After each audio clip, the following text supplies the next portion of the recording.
பல்வேறு மாவட்ட நிகழ்வுகளை கொண்ட நம்மூர் செய்திகள் அடுத்தடுத்து வரவுள்ளன. தமிழகம் முழுவதும் அமைக்கப்பட்டுள்ள 62 வாக்கு எண்ணும் மையங்களில் 18,000 காவல்துறையினர் பாதுகாப்பு பணியில் ஈடுபடுத்தப்பட்டுள்ளனர். வாக்குப்பதிவு முடிந்த பின்னர் மின்னணு வாக்குப்பதிவு இயந்திரங்கள் பலத்த பாதுகாப்புடன் வாக்கு எண்ணும் மையங்களுக்கு கொண்டு செல்லப்பட்டன. கல்லூரிகள், பல்கலைக்கழகங்களில் 62 வாக்கு எண்ணும் மையங்கள் அமைக்கப்பட்டுள்ளன. அனைத்து இயந்திரங்களும் பாதுகாப்பு அறையில் வைக்கப்பட்டு சீலிடப்பட்ட பின்னர் அந்த பகுதி முழுவதும் 3 அடுக்கு பாதுகாப்புக்கு கொண்டுவரப்பட்டுள்ளது. இந்த மையங்களில் தற்போது 24 மணி நேரமும் துப்பாக்கி ஏந்திய காவல்துறையினர் பாதுகாப்பு ஏற்பாடுகளை அந்தந்த பகுதி மாவட்ட தேர்தல் அலுவலர்கள், காவல்துறை உயர் அதிகாரிகள் ஆய்வு செய்தனர். வாக்கு எண்ணும் மையம் முழுவதும் கண்காணிப்பு கேமராக்கள் பொருத்தப்பட்டுள்ளன. சட்டமன்ற தேர்தல் நிறைவடைந்ததை தொடர்ந்து வாக்குப்பதிவு இயந்திரங்கள் அனைத்தும் அந்தந்த மாவட்டங்களில் உள்ள வாக்கு எண்ணும் மையத்தில் வைக்கப்பட்டுள்ளன. தேனி மாவட்டத்தில் 4 தொகுதிகளின் வாக்குப்பதிவு இயந்திரங்களும் கொடுவிலார்பட்டி கம்மவார் கல்லூரியில் அமைக்கப்பட்டுள்ள மையத்தில் 3 அடுக்கு பாதுகாப்போடு வைக்கப்பட்டுள்ளன.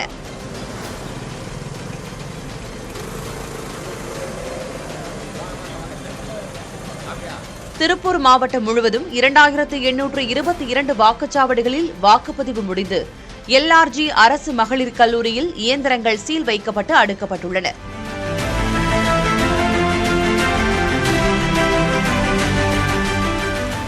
நாமக்கல் மாவட்டத்தில் 6 சட்டமன்ற தொகுதிகளிலும் வாக்குப்பதிவு முடிந்தவுடன் முகவர்கள் முன்னிலையில் இயந்திரங்களுக்கு சீல் வைக்கப்பட்டு காவல்துறை பாதுகாப்புடன் வாக்கு எண்ணும் மையங்களுக்கு அனுப்பப்பட்டன.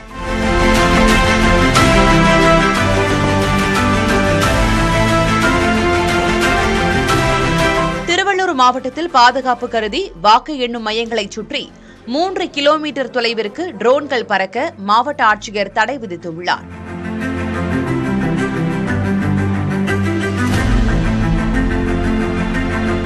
புதுக்கோட்டையில் அரசு மகளிர் கலை கல்லூரியில் அமைக்கப்பட்டுள்ள மையத்தை பார்வையிட்ட ஆட்சியர் அருணா 24 மணி நேர CCTV கண்காணிப்பு மற்றும் பாதுகாப்பு ஏற்பாடுகளை ஆய்வு செய்தார்.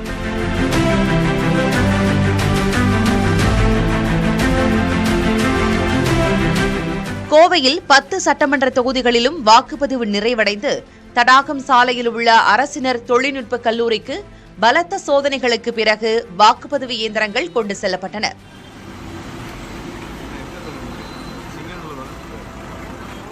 வேலூரில் தந்தை பெரியார் அரசு தொழில்நுட்ப கல்லூரியில் துணை ராணுவ படையினரின் 3 அடுக்கு பாதுகாப்பு வளையத்தில் வாக்குப்பதிவு இயந்திரங்கள் வைக்கப்பட்டுள்ளன.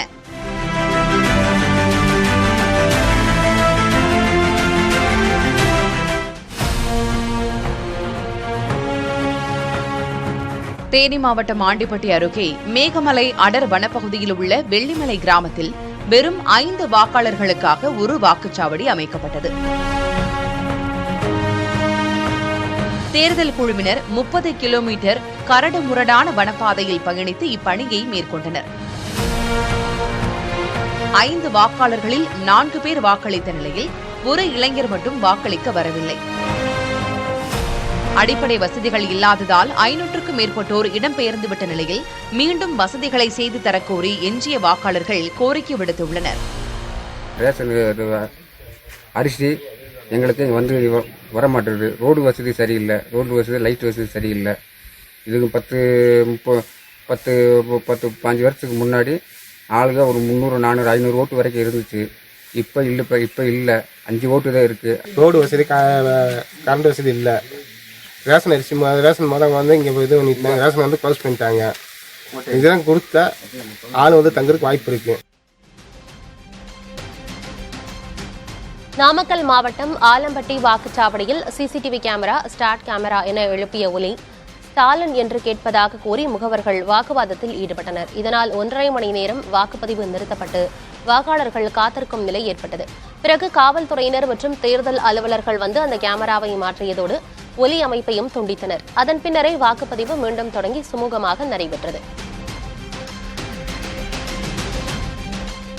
தருமபுரி மாவட்டம் அரூர் தொகுதிக்குட்பட்ட ஈச்சம்பாடி கிராமத்தில் அரசு பள்ளியை இடமாற்றம் செய்யக்கோரி கிராம மக்கள் சட்டமன்ற தேர்தலை புறக்கணித்தனர். வீடுகளில் கருப்பு கொடி கட்டி போராடியதால் வாக்குச்சாவடி மையங்கள் முகவர்கள் மற்றும் வாக்காளர்கள் இன்றி வெறிச்சோடின. வாக்குப்பதிவு முடிந்து வெளியே வந்த அதிகாரிகளை சிறைப்பிடித்து மக்கள் போராடினர். வரும் மே 6ஆம் தேதி பேச்சுவார்த்தை நடத்துவதாக காவல் கண்காணிப்பாளர் உறுதியளித்ததை அடுத்து போராட்டம் கைவிடப்பட்டது.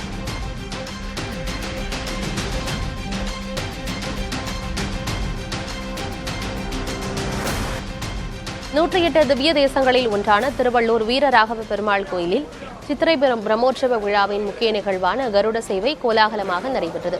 உற்சவர் வீரராகவ பெருமாள் கருட வாகனத்தில் எழுந்தருளி 4 மாட வீதிகளில் உலா வந்து பக்தர்களுக்கு அருள் பாலித்தார். திரளான பக்தர்கள் கோவிந்தா என முழக்கமிட்டு சுவாமி தரிசனம் செய்தனர். விழாவின் முக்கிய நிகழ்வுகளான தேரோட்டம் வரும் 28ஆம் தேதியும் தீர்த்தவாரி 30ஆம் தேதியும் நடைபெறவுள்ளது. செங்கல்பட்டு மாவட்டம் மாமல்லபுரத்தில் புகழ்பெற்ற தலசயன பெருமாள் கோயிலில் சித்திரை பிரம்மோற்சவம் கொடியேற்றத்துடன் கோலாகலமாக தொடங்கியது. காலை 6 மணி அளவில் தங்க கொடி மரத்திற்கு சிறப்பு பூஜைகள் செய்யப்பட்ட விழா தொடங்கப்பட்டது. இதில் ஏராளமான பக்தர்கள் கலந்து கொண்டு தரிசித்தனர்.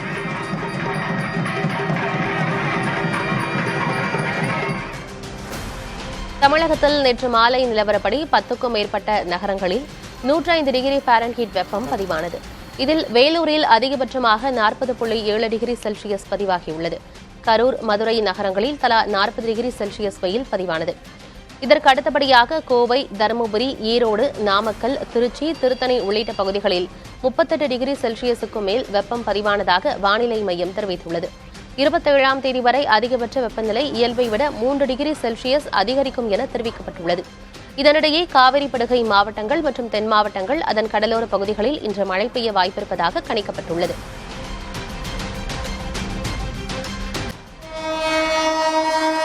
சென்னையிலிருந்து காட்பாடி, அரக்கோணம் மற்றும் செங்கல்பட்டு போன்ற பகுதிகளுக்கு இயக்கப்படும் மெமு வகை ரயில்களில் பெட்டிகளின் எண்ணிக்கையை இப்போது உள்ள 9லிருந்து 12ஆக உயர்த்த வேண்டும் என பயணிகள் கோரிக்கை விடுத்துள்ளனர். தற்போது இந்த வழித்தடங்களில் 10க்கும் மேற்பட்ட மெமு ரயில்கள் இயக்கப்படுகின்றன.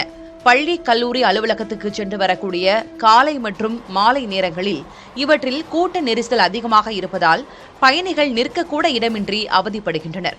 எனவே பெட்டிகள் எண்ணிக்கையை அதிகரிக்க பயணியர்கள் வலியுறுத்துகின்றனர். ரயிலில் உள்ள கழிவறையை தூய்மையாக பராமரிக்கவும் பயணிகள் வேண்டுகோள் விடுத்துள்ளனர். தேர்தலில் வாக்களிக்க சொந்த ஊர் சென்றவர்கள் மீண்டும் சென்னை திரும்ப விழுப்புரம் பேருந்து நிலையத்தில் குவிந்தனர்.